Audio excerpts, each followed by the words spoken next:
Moody's says that cutting interest rates is not going to save the housing market. You have to, quote, build, baby, build. Moody's is one of the big three credit rating agencies, and according to them, we are not facing a housing crisis, we're facing an affordable housing crisis. In the last 25 years, the share of Class A multifamily units, that's upscale and luxury apartments, rose 18%, which makes up just more than half of the multifamily sector. Why does that matter? Because that means we're building more luxury housing and less affordable housing. The share of Class B and C multifamily units have fallen by 18% as developers have been prioritizing buildings that command higher rents. The Class A, B, and C designation is a real estate term, and what this means is a Class A building is something that's very new, and this commands the highest rents. These are your nicer, luxurier buildings. Class B are still pretty new and still the higher rents, but they're not the top tier best buildings out there. And the Class C are generally your buildings that are a few decades old, and they generally have the lower rents. And what this article is saying is we're building a lot more of these, but we don't have much of these. In fact, Class A asking rents were 45.4% higher than Class B and C. And the reason why this matters is because we've been seeing a big boom in housing prices and rental prices, and as we build more of these, well, that means there's a big sector of the market that's being left out, people that want more affordable housing. This is where we've heard a lot of proposals on how to fix the housing market, and one of the things that the Federal Reserve Bank has been doing is cutting interest rates to help do that. And now with mortgage rates close to 6%, this is where Moody's is saying that cutting mortgage rates isn't enough. And this is where all roads in the housing market come back to supply and demand, because at the end of the day, a house is worth what somebody else is willing to pay for it.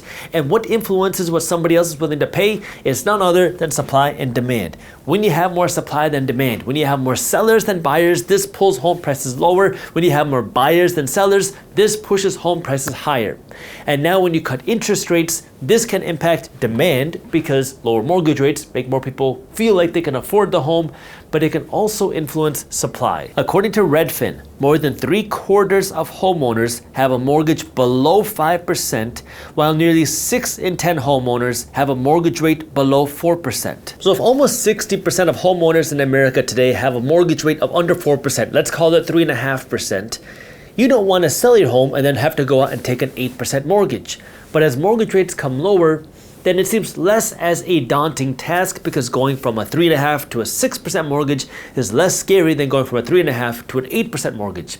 Of course, many people want to stay at the 3.5%, but you can start to see how lower mortgage rates can impact supply, because if mortgage rates go lower, somebody with a lower mortgage rate might be a little bit more enticed to be willing to sell their home and move to a new home. But now that we laid out how mortgage rates impact supply, let's talk about how mortgage rates impact demand. And to really paint the whole picture, let me show you how housing costs have increased over the last few years. That way you can see how interest rates play a factor in affordability along with the change in housing prices. Now, we've been covering this in Market Briefs. Market Briefs is my free financial newsletter where every day my team is breaking down what's happening in things like the housing market, the stock market, the crypto market, the global market, and our own economy into a fun, reading, easy to read newsletter. So if you're an investor and you want to stay up to date on the markets, Market Briefs is for you. It's completely free and you can read it in less than 5 minutes every morning. So if you have not joined Market Briefs yet, I got the link for you to join down in the description below. In 2019, the median rent in America was $1,100. In 2019,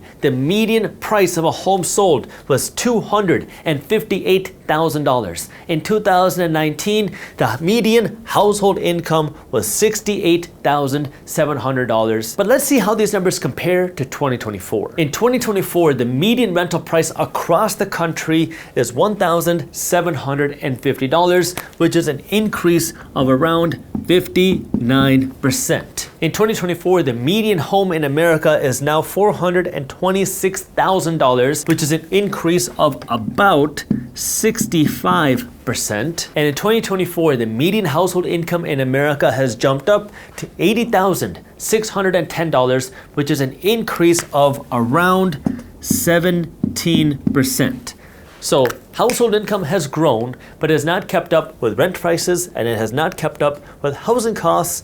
But now let's dig a little bit deeper and add in mortgage rates as well. In 2019, the average 30-year fixed rate mortgage was right around 4% interest. And so if you were to go out and get a 30-year fixed rate mortgage on the average house in 2019, and to keep things simple, I'm going to assume that you have zero down payment. This is not financial advice. Just for the purposes of the example, you put $0 down, you're going to finance 100% of the home. If you got that 4% mortgage and you borrowed $258,000, your mortgage payment would have been $1,232 a month.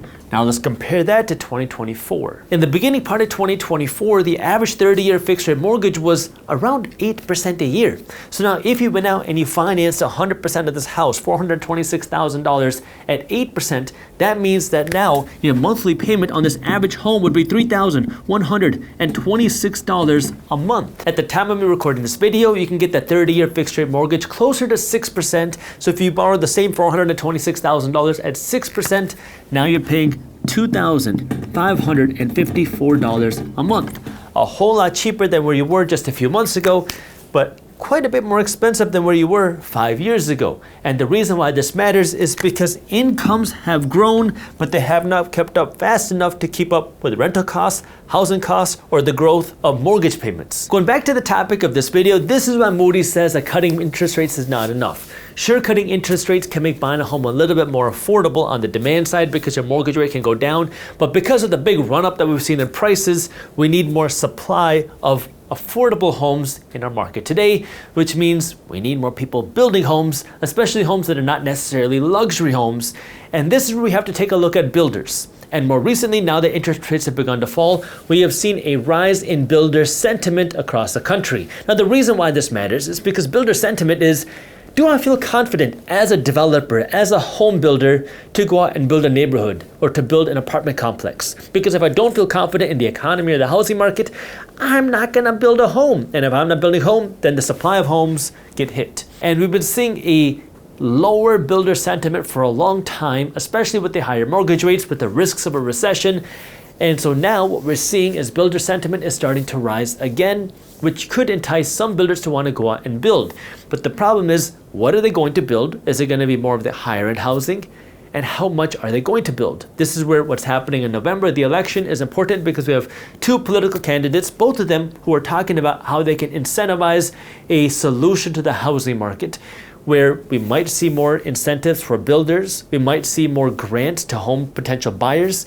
So this is why you want to pay attention to what's happening in the housing market, because there's a lot of changes happening. Right now, we're seeing the changes with interest rates, which will impact mortgage rates, which can impact demand and supply. The next thing that could happen is grants or subsidies by the government to either give potential home buyers money to buy a home, or potential grants to home builders to go out and build homes, or maybe a combination of both. What will happen? Of course, we don't know. We don't know who's going to win the presidency, and we don't know what's going to get passed, but this is why you want to stay up to date on what's happening in the financial markets, because it can make you a smarter investor, and it can help you understand what's happening in the financial markets. So if you want to stay up to date, we'll be keeping you posted here, and you can also join Market Briefs, which is my free financial newsletter. And with that, I'll see you on YouTube tomorrow. Let's talk about America's debt crisis. The United States government is on track to spend about $6.5 trillion, which is about $2 trillion more than what the government is going to bring in from taxes. Every time the government spends a dollar that it doesn't generate from taxes, the government has to go deeper and deeper and deeper into debt.